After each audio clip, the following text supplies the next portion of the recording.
नमस्ते, मेरा नाम है अभिनय आकाश और आप देखना शुरू कर चुके हैं प्रभा साक्षी का खास कार्यक्रम मोस्ट रिलायबल इन्फॉर्मेशन यानी एमआरआई। अपने से 10 साल बड़े भगोड़े कारोबारी ललित मोदी से सुष्मिता सेन के प्यार पर बवाल हो गया है। दोनों की अफेयर का खुलासा 14 जुलाई को हुआ, जब ललित मोदी ने सुष्मिता संग लवी डवी तस्वीरें शेयर की। ये बात कुछ लोगों को नागवार गुजरी। हमारे देश के 135 से 140 करोड़ की आबादी में से कुछ रायचंद हैं जिनसे राय मांगो या ना मांगो वो राय जरूर देते हैं।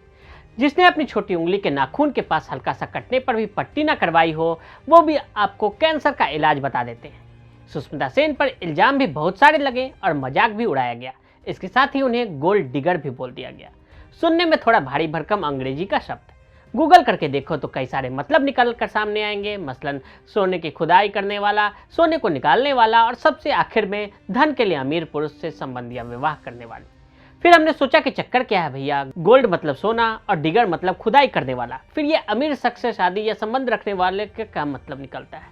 दरअसल ये महिलाओं को नीचा दिखाने के लिए इस्तेमाल किए जाने वाला टॉप 10 शब्दों में से एक माना जाता है। आई भले ही बाहर से हो, लेकिन यहाँ पर अगर किसी लड़की ने अमीर शख्स से शादी कर ली या रिलेशनशिप में आ गई तो उसे गोल्ड डिगर कह दिया जाता है। महिलाएं गोल्ड डिगर होती है, ये बात इतनी दफा दोहराई गई कि धरती का सबसे बड़ा सच प्रतीत होने लगा।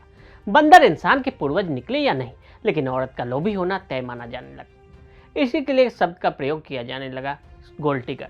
क्या है गोल्ड डिगर शब्द की कहानी? इस शब्द की शुरुआत का इस्तेमाल 1919 में एक नाटक के दौरान देखा गया। ब्रॉडवे के नाटक द गोल्ड डिगर्स में ऐसी महिलाएं दिखाई गई जो एक अमीर पति के तलाश में थी। इसे एवरी हॉपवुड द्वारा निर्देशित किया गया था। 1920 के दशक में पैगी हॉकिंस जॉयस नाम की एक अमेरिकी अभिनेत्री, कलाकार, मॉडल और डांसर थी। अपने प्रदर्शन करियर के अलावा जॉयस अपने तेज तरार जीवन के लिए जाने जाती थी, जिसमें कई व्यस्तताएं भी थी। उन्होंने 15 साल की उम्र में ही एक साइकिलिस्ट के प्यार में पड़कर घर छोड़ दिया, लेकिन फिर वो एक करोड़पति एवरेट आर्चर जूनियर से मिली। उन्होंने साइकिलिस्ट को डंप किया और 1910 में आर्चर से शादी कर ली। जॉयस ने बाद में दावा किया कि उसने आर्चर को तलाक दे दिया क्योंकि एक करोड़पति की पत्नी का जीवन ऐसा बिल्कुल भी नहीं था जो मैंने सोचा था। वाशिंगटन डीसी में निजी चेविचेस स्कूल फॉर गर्ल्स के पास जॉयस की मुलाकात शहर के बड़े नामी गिरामी वकील के बेटे और पेशे से एडवोकेट शेरबन हॉपकिंस से हुई। फिर 20 साल की उम्र में जॉयल ने 1 सितंबर 1913 को हॉपकिंस से शादी कर ली।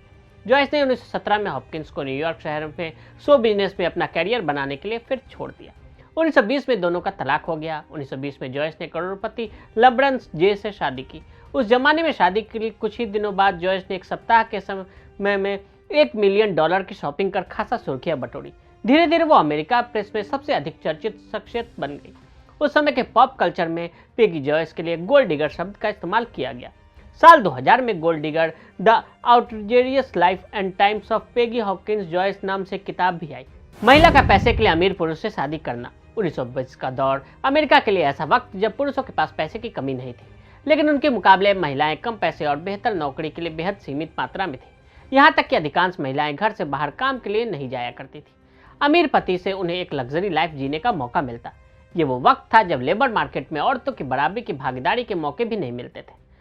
ओनाती international institute for the sociology of law and defence of the gold digger लेख के अनुसार अपनी आर्थिक सुरक्षा के लिए महिलाओं का अमीर पुरुषों संग शादी करना ज्यादा प्रायिक था। अब आते हैं भारत पर। हाल ही में सुष्मिता सेन संग ललित मोदी के रिलेशनशिप सोशल मीडिया की टॉप ट्रेंडिंग टॉपिक में कई तरह के मीम्स शेयर किए जा रहे हैं और सेन लगातार ट्रोलर्स के निशाने पर है। उन्हें गोल्ड डिगर तक बताया जा रहा है। सोशल मीडिया पर सुष्मिता सेन को बुरी तरह ट्रोल भी किया जा रहा है। इस बीच खुद को गोल्ड डिगर कहे जाने पर सुष्मिता सेन ने एक पोस्ट के जरिए ट्रोलर्स पर अपनी भड़ास भी निकाली। अपने ऑफिशियल इंस्टाग्राम हैंडल पर एक तस्वीर शेयर करते हुए एक लंबा चौड़ा नोट भी लिखा। इस नोट में सुष्मिता ने लिखा, बीते दिनों मेरा नाम गोल्ड डिगर दौलत की लालची कहकर सोशल मीडिया पर काफी उछाला जा रहा है। मेरी जमकर आलोचना की जा रही है, लेकिन मैं इन आलोचनाकर्ताओं की बिल्कुल परवाह नहीं करती। मैं सोना नहीं बल्कि हीरे की परख रखने का हुनर रखती हूँ।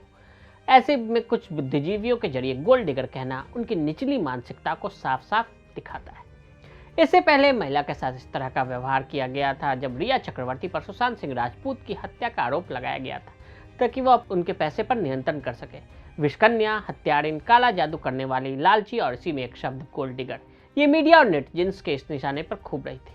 ऐसे ही जब मोनाली ठाकुर ने अपने सीक्रेट मैरिज का खुलासा कर सभी को चौंका दिया था, उन्होंने Switzerland based businessman Michael Richard संग 3 साल पहले की शादी का खुलासा किया, तो इस खुलासे के बाद कुछ लोगों ने इन्हें गोल्ड डिगर कहकर ट्रोल करना भी शुरू कर दिया था।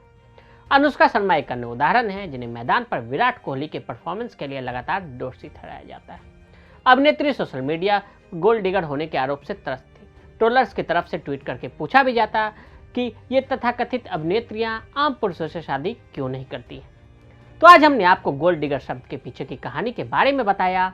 आज के लिए दी इजाजत। ऐसे ही रिपोर्ट्स को देखने के लिए प्रभा साक्षी के साथ लगातार बने रहें। वीडियो को देखने के लिए फेसबुक और ट्विटर पर फॉलो करें, यूट्यूब पर प्रभा साक्षी को सब्सक्राइब करें।